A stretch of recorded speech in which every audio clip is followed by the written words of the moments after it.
Então, uma boa tarde a todos. Estamos aqui na nossa querida Casa de Clarencio para falarmos do Livro dos Espíritos, a questão 958 a 962. Vamos fazer a leitura do nosso Evangelho e, após a leitura, faremos a nossa prece. A leitura do Evangelho segundo o Espiritismo: bem-aventurados que têm puro coração, o item 8, a verdadeira pureza, mãos não lavadas.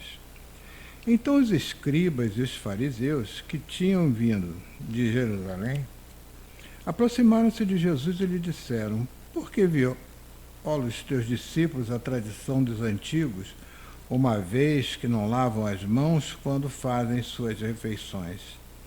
Jesus lhe respondeu: por que violais vós outros mandamentos de Deus, para seguir a vossa tradição? Porque Deus pôs este mandamento: honrai vosso pai e vossa mãe, e este outro: seja punido de morte aquele que disser a seu pai ou a sua mãe palavras ultrajantes. E vós, outros, no entanto, dizeis: aquele que haja dito a seu pai ou a sua mãe, toda oferenda que faço a Deus vos é proveitosa, satisfaz a lei, ainda que depois não honre, nem assista a seu pai ou a sua mãe. Tornam, assim, inútil o mandamento de Deus pela vossa tradição. Hipócritas, bem profetizou de vós Isaías, quando disse: esse povo me honra de lábios, mas conserva longe de mim o coração, e é em vão que me honram ensinando máximas e ordenações humanas. Depois, tendo chamado o povo, disse: escutai e compreendei bem isto. Não é o que entra na boca que macula o homem. O que sai da boca do homem é que o macula. O que sai da boca procede do coração e é o que torna impuro o homem. Porquanto do coração é que partem os maus pensamentos, os assassínios, os adultérios, as fornicações, os latrocínios, os falsos testemunhos, as blasfêmias e as maledicências. Essas são as coisas que tornam impuro o homem. O comer sem haver lavado as mãos não é o que o torna impuro. Então, aproximando-se dele, disseram-lhe seus discípulos: sabeis que, ouvindo o que acabais de dizer, os fariseus se escandalizaram. Ele, porém, respondeu: arrancada será toda planta que meu Pai Celestial não plantou. Deixai-os, são cegos que conduzem cegos, de um cego conduz outro, caem ambos no fosso. São Mateus, capítulo 15, versículos de 1 a 20. Então vamos à nossa prece. Agradecemos a Deus, nosso Pai, a Jesus, nosso querido Mestre, nosso médico das almas, nossa querida falange do amor único de Deus, de Clarencio, e de todos esses espíritos que nos confortam, nos acompanham, nos orientam em nossa jornada. Obrigado, Senhor, pela oportunidade desse trabalho, desse estudo. Estamos agradecidos que essas vibrações amorosas possam estar no coração de todos, hoje e sempre, que possamos dizer que em Teu nome, em nome de todos os bondosos amigos de Clarencio, de Jesus, em nome de Deus nosso Pai, pedimos a permissão para iniciarmos o nosso pequeno estudo, dizendo: Senhor, se conosco, hoje e sempre. Que assim seja. Então, graças a Deus, vamos iniciar, vamos falar hoje sobre as penas e gozos futuros. Está no Livro dos Espíritos, na questão 958, 959, que é referente ao nada e à vida futura. E a 960, 961, 962, referentes à intuição de penas e gozos futuros. Bom, então vamos primeiramente a 958 para iniciarmos a nossa conversa. Por que o homem, pergunta Kardec, por que o homem tem instintivamente horror ao nada? Então vejamos a resposta que os espíritos trouxeram. Porque o nada não existe. É interessante isso porque nós já escutamos, né? Do pó vieste, depois você acabará, né? Então, aqueles que são céticos, incrédulos, dizem que se você vai virar pó, é o nada. Ou seja, se nós percebermos, pelo simples fato do pó, já é alguma coisa. Já deixou de ser um nada, né? Então, é bom que a gente entenda que o nada, ele não existe. Então, é isso que faz com que aqueles que, vamos dizer assim, aqueles que não têm conhecimento da vida futura, aqueles que são céticos, né? que têm, né? Aquela crença do morreu, acabou, essas coisas assim. Então, esse tipo de crença é assustador. Porque se eu estou aqui, né, eu reencarno, então eu foi criação de Deus, né, simplesmente para essa única vida. Chegou o momento da morte, tudo acabou. Então, há muitas coisas que nós precisamos fazer uma reflexão diante do que vem a ser o nada, né? O que vem a ser tudo isso que nos mostra essa necessidade que nós temos de crescimento, de progresso do espiritual. Aonde entra a lei do progresso nessa história, né? Então, há muitas coisas que vieram de crenças, muitas vezes aberrações teológicas, né? O inferno, as penas eternas, muitas coisas foram trazidas para nós, foram colocadas nas nossas mentes, para que nós cegamente pudéssemos crer nessa, vamos dizer assim, nessa ilusão de que só existe esta vida. Então, nós vamos ver em alguns momentos, nas bem-aventuranças, por exemplo, bem-aventurado todos vós que sofreis, porque serão consolados. Quando nós nos deparamos com essa bem-aventurança, com todas as bem-aventuranças, bem-aventurados que têm puro coração, porque verão a Deus, bem-aventurados, né, os mansos, porque herdarão a terra, bem-aventurados os pacíficos, bem-aventurados os que têm sede de justiça, porque terão a justiça, né, serão justiçados. Então, quando nós olhamos as bem-aventuranças, elas têm um dinamismo. Jesus, em todas elas, mostrou para nós o quê? A vida futura. Mostrou para nós alguma coisa que nos espera após essa existência. Então, nós não estamos aqui simplesmente para uma existência. Não teria cabimento, né, chegarmos e dizermos assim, nós precisamos ser bons, nós precisamos melhorar. Então, nós diríamos assim, mas por que eu preciso melhorar? Por que eu preciso ser bom? Só tenho uma vida, o que me espera é o nada? Então, isso fica como que um pouco que aterrador na nossa mente, quando na realidade o Espiritismo ele vem justamente mostrar que nós viemos de algum lugar, estamos aqui para passarmos por essa lição, ter o nosso aprendizado, crescermos e nos aguarda algum outro lugar que, após a nossa desencarnação, nos espera.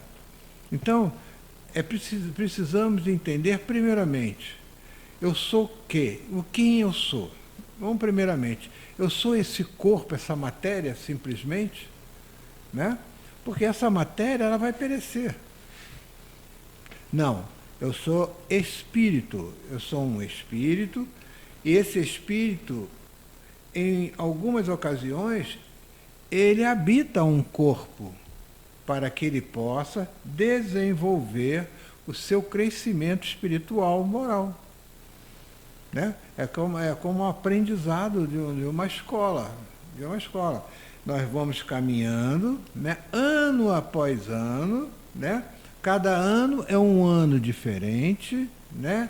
É um ensinamento diferente, e nós vamos nos graduando, criando possibilidades de aumentarmos a nossa condição de aprendizado nessa escola, certo? Para que a gente possa alcançar aquilo que nós almejarmos, né? A nossa graduação final. E mesmo assim, se referindo às graduações escolares, etc., se nós formos fazer por analogia, mesmo nos graduando como doutores, né, PhDs, doutores, continuaremos estudando, continuaremos aprimorando os nossos conhecimentos e travando outros conhecimentos maiores. Ou seja, nós não paramos o nosso aprendizado. Nós não temos aquele momento de assim, eu já aprendi tudo o que eu precisava. Não, nós continuaremos ano após ano aprendendo. Ou seja, o espírito na sua escalada, ele vai aprendendo existência por existência. Todas as existências nossas são solidárias, uma com as outras. A pendência que ficou numa será resolvida na outra. A pendência que na outra ficar será resolvida na outra. Todas elas são solidárias. E nós vamos assim crescendo, nós vamos aprendendo, nós vamos nos cuidando, nos tratando no nosso grande hospital, planeta Terra. Vamos purificando, né, o nosso espírito até alcançarmos a nossa felicidade. Então, nessa primeira questão, ele mostra que instintivamente o homem, ele tem horror ao nada, porque o nada não existe. O que seria o... não tem como uma explicação, né? O que seria de nós? Isso seria mais ou menos o pensamento, né? Mas na 959, ele diz, de onde vem o sentimento instintivo da vida futura? Ora, de onde vem ao homem o sentimento instintivo da vida futura? Então os espíritos mostram a Kardec. Já o dissemos, antes da sua encarnação, olhemos, o espírito conhece todas as coisas. O espírito, nós somos viajantes no universo. Nosso espírito já conheceu tantas coisas, já vivemos tantas vidas, já até viemos de outro lugar, outras moradas, né? Aquela que o próprio Jesus já nos mostrou. Há muitas moradas na casa de meu Pai. Então, nós vamos aprendendo com Jesus que já somos viajantes, né? E continuamos viajando, né? Vamos continuar viajando, porque muitas outras moradas maiores, superiores, nos aguardam, né? Então já o dissemos, antes da sua encarnação, o Espírito conhece todas essas coisas. Então isso já está, vamos dizer assim, automatizado, essas vivências, esses conhecimentos no nosso perispírito. Ele já vem trazendo esse aprendizado. É como se a gente dissesse assim, isso já está na nossa memória, né? Então a alma guarda uma vaga lembrança do que sabe e do que viu em seu estado espiritual. Então, isso é que vem mostrar para a gente o que vem ser a intuição né, da vida futura. Aquilo que nós trazemos, porque já tivemos essas vivências. Nós trazemos, ela está ali, na nossa memória, né, como espírito. Então, alguma coisa nos diz que nada termina aqui. Alguma coisa assim. Isso está dentro da nossa intuição. Intuição. É a intuição das vidas passadas que nós estamos, vamos dizer assim, impregnados no nosso perispírito. Então, Kardec faz uma nota aqui. Em todos os tempos, o homem se preocupou com o futuro, com o seu futuro, de além-túmulo. E isso é muito natural. É muito natural que o homem ele se preocupe com esse tipo de ensinamento sobre a sua questão futura, né? Qualquer importância que se ligue à vida presente não o pode impedir de considerar quanto ela é curta e, sobretudo, precária, visto que pode ser cortada a cada instante que ele não está jamais seguro do seu dia de amanhã. Então é aquela coisa dos ensinamentos espirituais. Mostram para a gente essa questão das nossas existências, daquilo que nos aguarda, do que precisamos empreender na nossa vida para sairmos dela, vamos dizer assim, desencarnarmos de uma forma melhor. Então, se já viemos de algum lugar e já estamos aqui para dar cumprimento na nossa existência física às nossas provas, à nossa programação reencarnatória, para que possamos, dentro dessa existência, melhorarmos os nossos aprendizados, melhorarmos moralmente, melhorarmos espiritualmente, tá?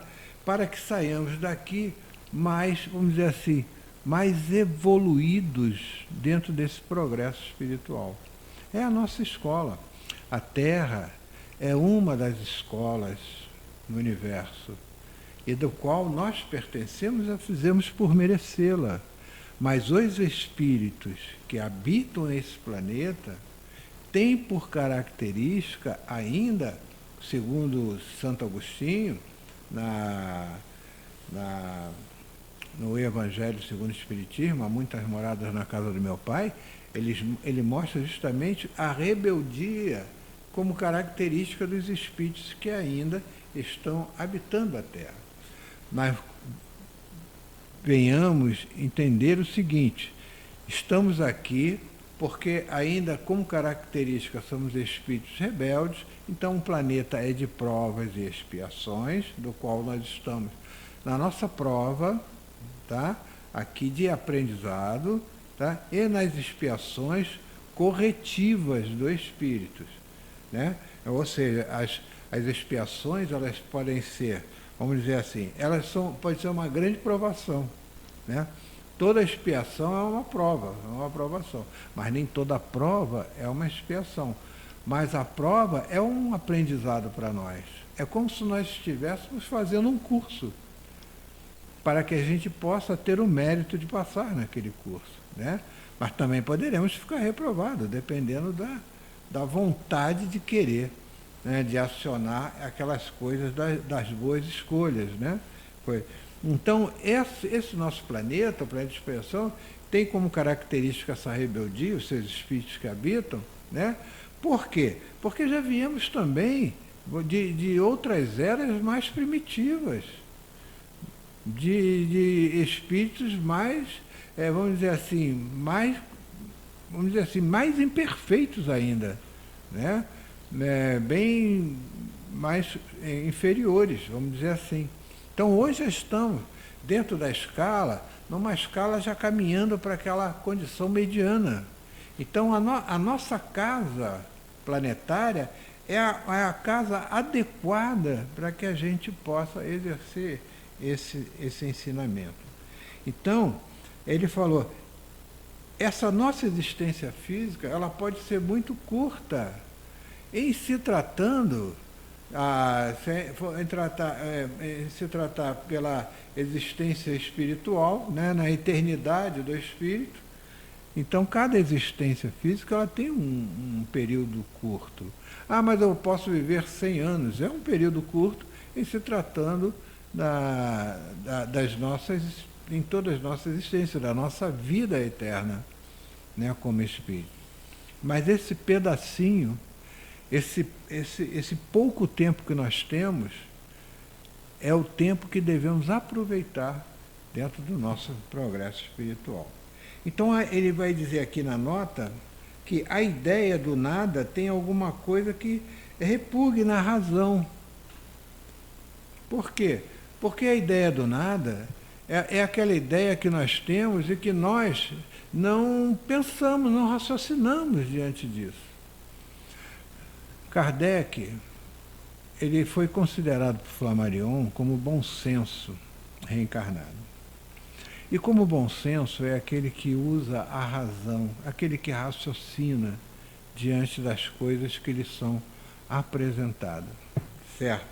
Principalmente aquilo que vem como um dogma, então precisamos raciocinar diante daquilo. Então a crença do nada, ele repugna a razão, porque não tem razão. É como se a gente estivesse assim, mostrando um Deus ainda que nos cria, e em se tratando sobre todo esse aparato, né, para que nós tivéssemos uma existência só, não víamos assim uma finalidade na divindade nesse concurso. Não, seria uma coisa assim, com relação a nossa existência como criação divina, seria alguma coisa meio que absurda, né? Estaríamos, né, mostrando que Deus, né, estaria errando nas suas programações com relação às suas criaturas, né? Onde cria um melhor do que o outro, um com mais condições saudáveis do que o outro. Então, umas coisas que não tem como a gente pensar e raciocinar de uma forma tranquila, de uma forma coesa, de senso normal, entendeu? Então é preciso que tenhamos bom senso, que pensamos. E essa crença no nada é um absurdo para aqueles que pensam, para aqueles que raciocinam. E ele mostra também na nota que a vida futura implica a conservação de nossa individualidade depois da morte. Ou seja, o espírito, ele sobrevive à morte. O que é perecível é o corpo físico, que é o que nós sofremos, vamos dizer assim, né? É o que vai perecer, mas o espírito continua a sua jornada, certo? Então, que nos importaria, com efeito, sobreviver ao nosso corpo, se nossa essência moral deveria se perder no oceano do infinito? As consequências para nós seriam as mesmas que o nada. Não teria razão nenhuma de nós estarmos aqui. Não teria razão nenhuma de eu estar elaborando o bem em mim. E a gente vai vendo os espíritos trazendo para Kardec tantas coisas interessantes, como a questão do bem, por exemplo.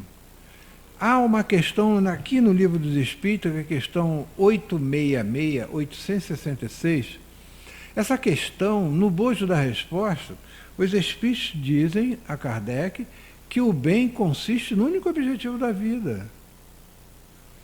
Entendeu? Então, se o bem consiste no único objetivo na vida, alguma razão óbvia, alguma razão que nos leva ao bom senso, esse objetivo nos leva ao quê? A um crescimento espiritual.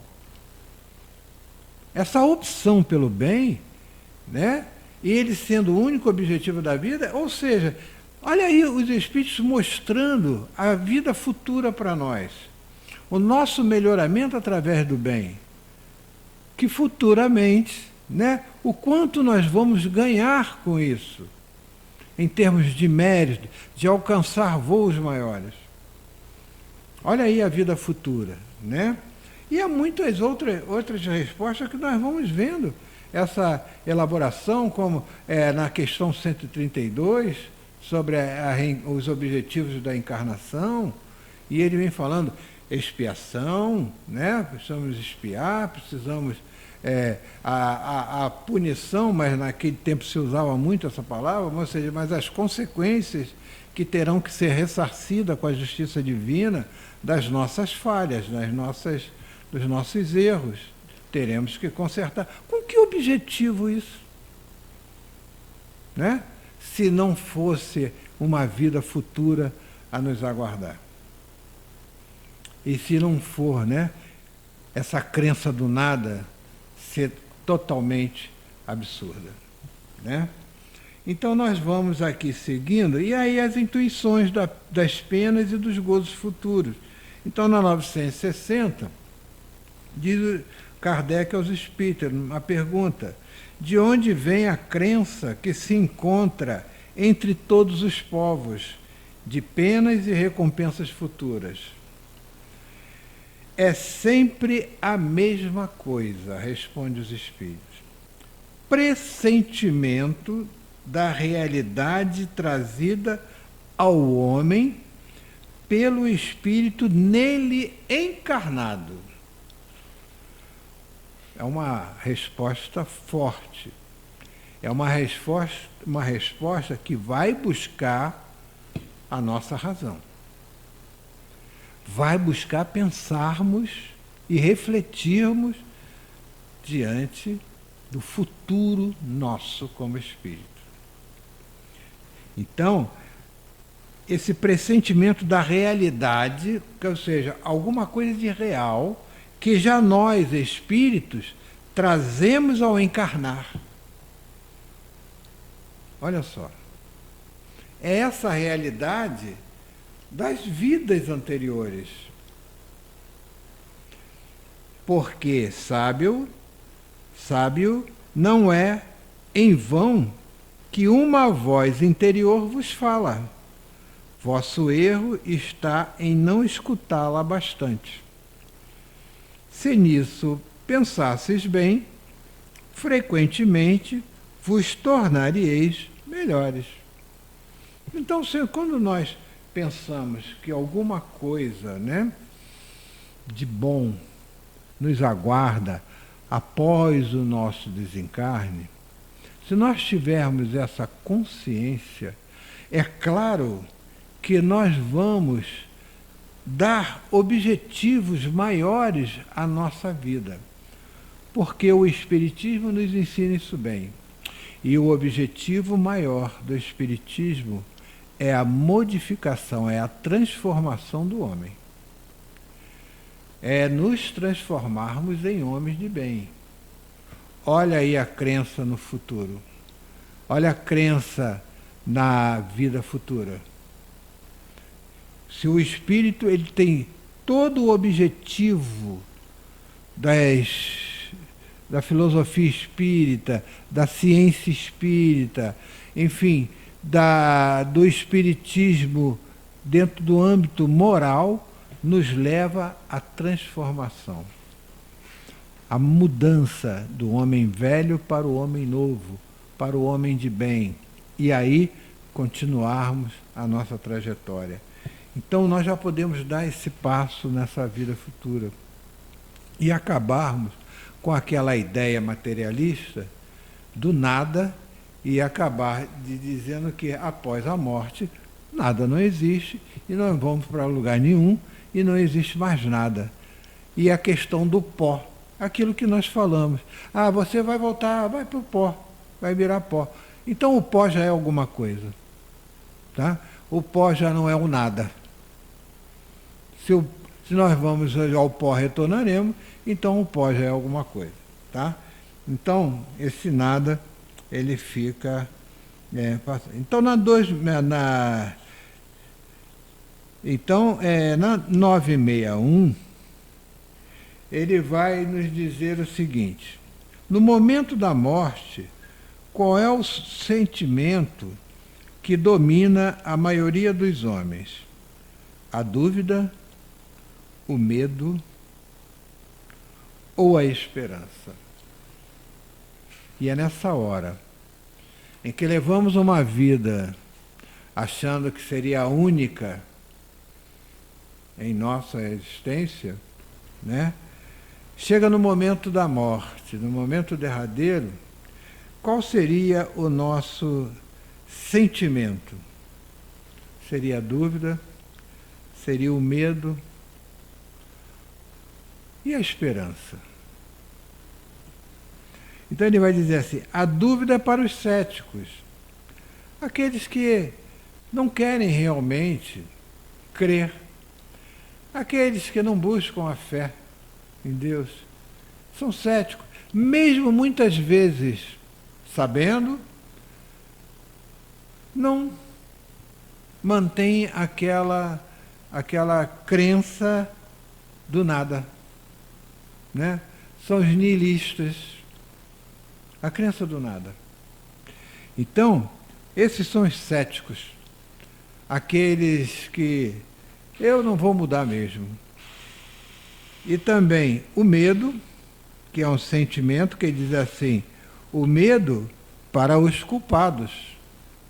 O medo para os culpados, tá? Então, e a esperança para os homens de bem, que nos aguarda a nossa querida vida futura. E aqui nós terminamos nosso estudo agradecendo a Deus, agradecendo a falange dos bondosos espíritos, a falange de nosso querido Clarencio, aqui nessa casa, a Jesus, nosso meigo Rabi da Galileia, agradecendo por tudo. E que todas essas boas vibrações possam abranger a toda a nossa família, a todos que nos rodeiam, que vibram conosco no mesmo sentido, no mesmo caminho. Em nome de Jesus, em nome de Clarencio, mas sobretudo em nome de Deus, finalizamos o nosso estudo de hoje. Graças a Deus.